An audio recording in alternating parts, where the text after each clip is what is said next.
What's going on, you guys? John Hildebrand here. I'm in Flagstaff, Arizona, taking a little break. So wanted to make a quick video all about short-term rental, the policy, what you can do to be a voice, and make sure that we can keep on doing short-term rentals. So this video is probably not gonna get a ton of views, but it's a very important subject. It's all about the policy, it's all about being a responsible host, and it's ways that you can protect your rights and being a host. So if this is something you're interested in and wanna learn more about, stay tuned.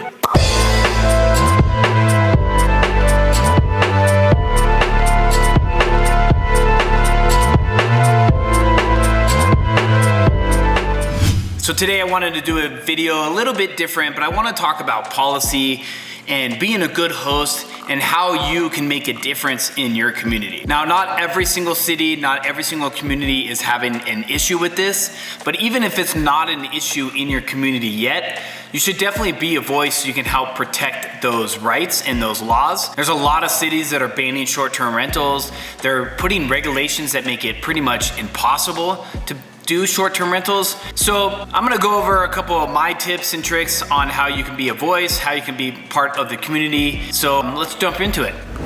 Now, as you guys can see, I'm not in my normal system. I'm in Flagstaff, like I was saying earlier. So if you like this format, let me know. Kind of just trying to change things up a little bit so it's not always sitting in my office. But a couple of things about short-term rentals and the policy and paying attention to policy. So I remember when I first started, I never really thought it was a big deal. I thought I could buy a house, I can rent it on Airbnb or VRBO or whatever it was, and basically do whatever I want as long as it was legal. I never really thought it could ever be an issue. The longer I started getting into short-term rentals, the more I started hearing about the bad apples, the ones that were throwing the parties, that were packing 15 people in a 3-bedroom house and stuff. That's not something I stand for. I wanna be a good neighbor. I wanna be a good person to my community and contribute as a good host. But I have a place in LA, I have a place in Malibu, and I have a place in Scottsdale. And all three of those cities are a lot different on how they do the regulation. Malibu is very, very strict right now.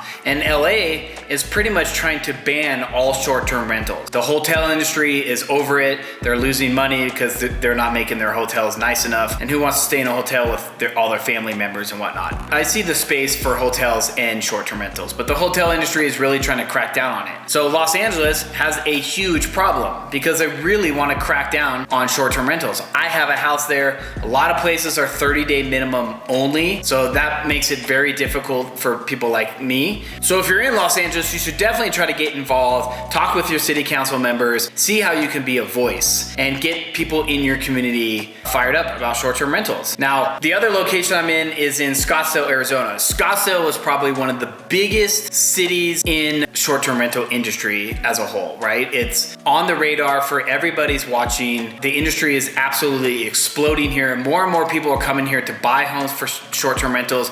They're buying homes for second homes. They want a place to come and spend some time during the winter season or the summer season or whatever it is. And in order to do that, they have to short-term rent it so they can pay their bills and mortgage, but then come and enjoy the house themselves. So it's not always these big suits and money coming into your neighborhoods and buying up a bunch of houses and then converting them into short-term rentals. A lot of people in the short-term rental industry are people like myself, independent, family-owned, maybe it's a second home or they're trying to rent out a guest house, whatever they're doing to make ends meet. With the lockdown and people losing a lot of jobs, short-term rentals for me was a lifeline. It really let me survive during a very hard time for pretty much everybody, but it definitely helped me live and build out a business that I could sustain and keep growing. Now with the short-term rental laws and etc., that makes it a lot difficult. Now here's a couple things that you can do as being a good neighbor and a good host. So let's jump into those first, and then we'll talk a little bit about policy and how you can get involved. So being a good host means following all the rules. Make sure your listing is set up correctly. Make sure you are registered with your city. So you want to check with your city and state and find out what you have to do. Do you have to get a TPT license? Do you have to register your taxes, etc.? With Airbnb, most of the time they pay the city taxes for you, but you always want to check before you buy something or sign a lease. Make sure you know exactly what you're getting into. Make sure the rules and regulations make sense to you. A couple characteristics of being a good host? A good host wants to be good behavior, a good neighbor. We want to be able to pay our taxes to any city that we have a short-term rental in. We want to obey by all the laws, of course. We want to be registered, of course, so make sure your place is registered. And we also want to welcome our neighbors' feedback, right? You don't want to just exclude all your neighbors. If you have a neighbor that comes to you and is concerned about a certain things, then maybe you should walk them through it. Give them your cell phone number, give them emergency contact number. So if there is any issues or the neighbors are feeling uncomfortable with anything, they can call you directly and hopefully solve that problem right away. I always like to try to add value to the neighborhood or add value to the city. So I employ all local people. My cleaners are local, my handymans are local. Sometimes I get a co-host, they're local. So I try to employ as many people as I can within the community. Sometimes I also do is I donate a portion of my revenue to any local charities, or I help out and donate my time to some local charities. Whatever I can do to contribute to that city, I find that to be extremely important. Now, I'm a strong advocate for reasonable regulations, right? I think every city, somehow we have to put in some kind of regulations to keep control of the short-term rentals and try to make both sides happy. We want to make the neighbors and community happy, but then we have our short-term rental rights. We want to be happy and we want to keep doing our business. So I want to jump into a couple resources that I'm a part of, and I think you guys should definitely get involved. So the number one is called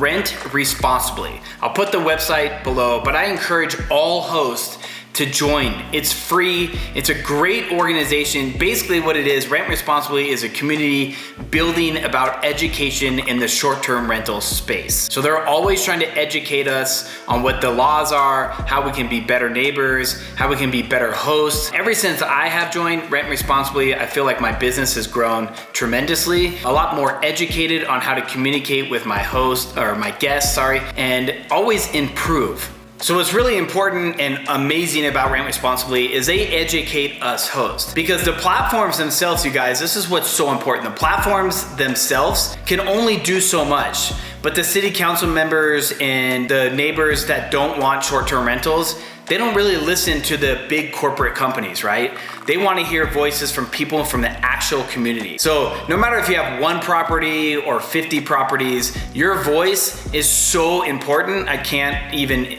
stress that enough. So I just want to give you guys a quick example of like how I'm getting involved and how I can encourage you guys to get involved. Like right now, I'm really active in Arizona. So I sit on the board under Rent Responsibly, and we started a group called Arizona Responsible Tourism Recovery. And I'll put that below. You guys can check that out. If you're in Arizona, I would highly recommend you to join. We definitely need some more voices. So our goal at AZRTR, which is Arizona Responsible Tourism Recovery, is to educate as many hosts as we possibly can, but then also educate our city council members so we can get reasonable policy and regulations on short-term rentals. So we can do this in the future for as long as we like to. So just to give you a couple ideas. In our group, we have a board. We meet like once every other Thursday, and we talk about strategies on how we can get involved, how we can reach out to our city council members and speak up, how we can maybe set an in-person meeting or virtual meeting. And then when there's any time there's